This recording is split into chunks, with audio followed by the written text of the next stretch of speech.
আবেগৰ দৌৰ এয়া দুদিন পাছত এই আবেগ গুচি যাব কিন্তু এটা এটা দিন সময় এটা এটা দিন কঠিনভাৱে পাৰ কৰিব সন্তানকেইটা আৰু পত্নীয়ে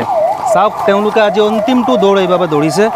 দুদিন পাছত সকলো এই আবেগময় পৰিৱেশ এদিন গুচি যাব এই ৩-৪টা কন্যাৰ কি উপায় হ'ব জোৱাল বুঢ়া দিন ৰাতি লুইয়া মৰছি দুৰ্ঘটনাটো ইমানেই ভয়ংকৰ আছিলে যে ঝৰ্ণা পানী নামৰ যি ঠাই আছিলে সেই ঠাইৰ পৰা পানীৰ সোঁতে ডাম্পাৰ সহ চালকক উঠাই লৈ 4 কিলোমিটাৰ দূৰলৈকে উঠাই লৈ গৈছিলে পলকতে থানবান হৈ গ'ল এটা পৰিয়াল এই যে 3গৰাকী ছোৱালীৰ ভিতৰত এইগৰাকী হ'ল ৰাজমিনা বেগম নহয় জানো ৰাজমিনা খাতুন নে বেগম ৰাজমিনা বেগমে পিতৃক দুদিন পূৰ্বে ফোন কৰি কৈছিল পাপা মোৰ বাবে ফ্ৰক লৈ আহিব কিন্তু পাপাই ফোনত প্ৰতিশ্ৰুতি দিছিলে ৰাজমিনা বেগমক যে অহাৰ সময়ত ফ্ৰক লৈ আহিব সেই পাপা আৰু ঘূৰি নাহিল চিৰদিনৰ বাবে ৰাজমিনা বেগমৰ বাবে ফ্ৰক লৈ অহা আৰু হোৱা নাই মাত্ৰ আৰু 20 পৰা 25 মিনিট পাছত পিতৃৰ মৃতদেহ ঘৰ আহি পাব পিতৃৰ মৃতদেহ ঘৰ আহি পোৱাৰ পূৰ্বে এইদৰে আব্দুৰ ৰহমানৰ ঘৰত এক আবেগময় পৰিৱেশ দেখা গৈছে ফ্ৰক আনিবলৈ কৈছিলে নহয় জানো আব্বা ক'ত কেতিয়া আহিব আব্বা আব্বা আহি আছেনে ক'ত আছে আব্বা হেওৰাঘাট আহিব নহয় জানো আহিব হে আহিলে কি ক'বা আব্বাক ফ্ৰক খুজিবা আব্বাৰ পৰা আব্বাক লৈ ফুৰিবলৈ যাবা বজাৰত হা মানে এওঁ এতিয়ালৈকে গম পোৱা নাই আব্বা আহিলে বোলে আব্বাক লৈ ফ্ৰক আনিব যাব বা ফুৰিবলৈ যাব এওঁ গম পোৱা নাই এওঁক সুধি চাম তোমাৰ আব্বা আহি আছেনে হয় আহি আছে ঘৰত আহি আছে হয় আহিলে কি কৰিবা কি সুধিবা আব্বাক কি সুধিবা ফ্ৰক খুজিবা হয় গম পোৱা নাই মানে অতি মানে এক আবেগময় পৰিৱেশ এই যে 3টি কন্যা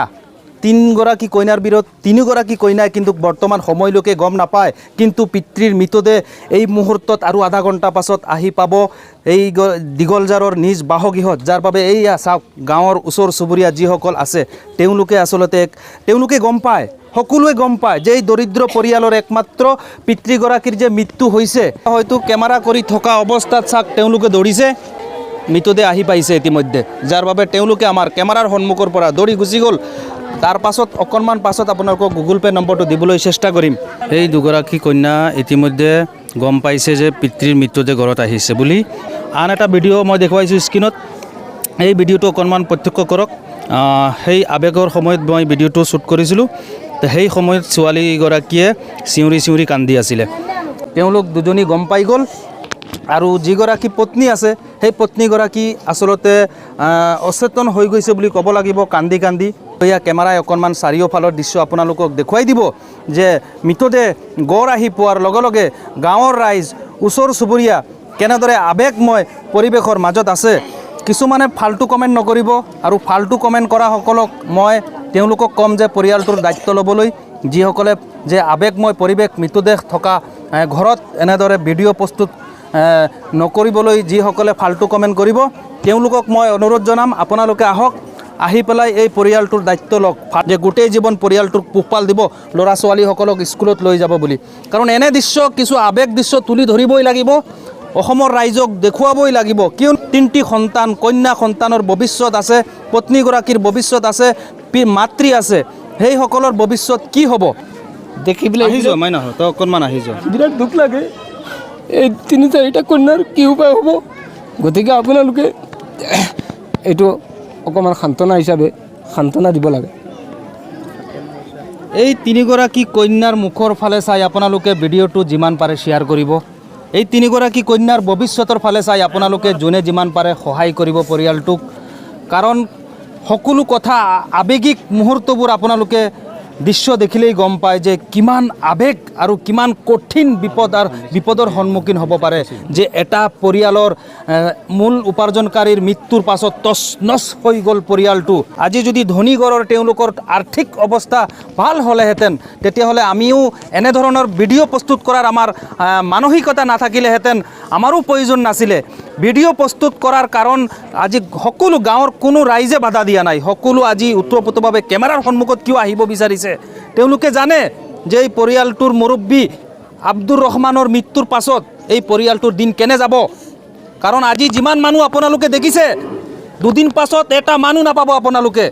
এটা মানুহ নাপাব আপোনালোকে, কিয়নো সকলোৱে জানে মৃত্যুৰ 2 দিন 3 দিন 5 দিনলৈকে মানুহে মনত পেলায়। তাৰ পাছত পৰিয়াল যিসকল পৰিয়াল থাকে ভুক্তভোগী তেওঁলোকেহে গম পায় তেওঁলোকৰ দিন কেনে যায়। অকণমান নতুন ফৰক দেখা পাইছে, অকণমান নতুন ধুনীয়া কাপোৰ দেখা পাইছে, 2 দিন পাছত হয়তো তেওঁলোকৰ পিতৃ নথকাৰ বাবে তেওঁলোকে আৰু ফাটা চিঙা কাপোৰ পিন্ধি ফুৰিবলগীয়া হ'ব পাৰে। স্কুলত হয়তো কোনোবাৰ ভৱিষ্যত অন্ধকাৰ হৈ যাব পাৰে, কাৰণ পত্নীগৰাকীয়ে হয়তো স্কুলৰ ফিজ চলাব নোৱাৰিব, তেওঁলোকৰ খোৱা দোৱাৰটো আৰু যথেষ্ট কষ্ট হ'বই। পৰিয়ালটোৰ এটা গুগল পে' আৰু ফোনপে' নম্বৰ হৃদয়বান লোকসকলৰ বাবে মই আগবঢ়াই দিম। 7999468880। আকৌ এবাৰ কৈ দিছোঁ 799948568880। আৰু নাগালেণ্ড চৰকাৰ ডিমাপুৰৰ যি প্ৰশাসন আছিলে সেই প্ৰশাসনে আজি 24 ঘণ্টাৰ পাছত এই মৃতদেহটো উদ্ধাৰ কৰিবলৈ তেওঁলোকে আপ্ৰাণ চেষ্টা চলোৱাৰ পাছত আজি দিনৰ 11 বজাত তেওঁৰ মৃতদেহ উদ্ধাৰ কৰাৰ পাছত এই মুহূৰ্তত মৃতদেহ গড় অহাৰ লগে লগে এইদৰে আৱেগৰ পৰিৱেশ আৰু গাঁৱৰ ৰাইজে কান্দি কান্দি কেমেৰাৰ সন্মুখত এই কণ কইনাহঁতৰ বাবে সহায় বিচাৰিছে। ফুয়া তুমি যাই আমি কিলা পাগলো ইয়া তো গাইয়া আনছি রে বাবা, তোমরা কইও রে বাবা, আবার জোয়াল ফুয়া আবার দিল না তিল লইয়া মরছি। ও বাবা জেলা রে বাবা, বালা ওলা করিয়া দেব রে বাবা। এই পৰিয়ালটো এনেকুৱা আপোনালোকে দেখি আছে যে 3টা কণ ছোৱালী, বাচ্চা ছোৱালী এই পৰিয়ালত, আৰু একমাত্ৰ উপাৰ্জনকাৰী এইজনেই আছিল ব্যক্তি যিজনে এই ল'ৰা ছোৱালীক পোহপাল দিয়াৰ কাৰণে ঘৰ বাৰী এৰি আজি ডিমাপুৰত গৈ পেলাই আকস্মিক পানীৰ দুৰ্যোগত মৃত্যুবৰণ কৰিবলগীয়া হৈছে। আমার ভাই কালকে তো সোমবার সকালে আমার ভাইয়ে ফোন মারছে, ফোন মারিয়ে আমার কইছে, আমি ফোন মারিয়ে কইছে ভাই তুমি খানো, আমি কইছি আমি তোরে ভাই সাইড কইলো ভাই তুমি ফট করিয়াও বাইরে রাত্রে নদীর ফানিয়ে বাসায় লইয়া গেছে গিয়া। তখন আমি গেছি, যাওয়ার বাদে গিয়া তো দেখছি আমরা আরও মানুষ আসলাম, তুকাইয়া পাইছি না আমরা, না পাইলে কালকে সারাদিন তুকাইছি, আজকে সকালে গিয়া তুকাইয়া গিয়া আমরা পাইছি তারে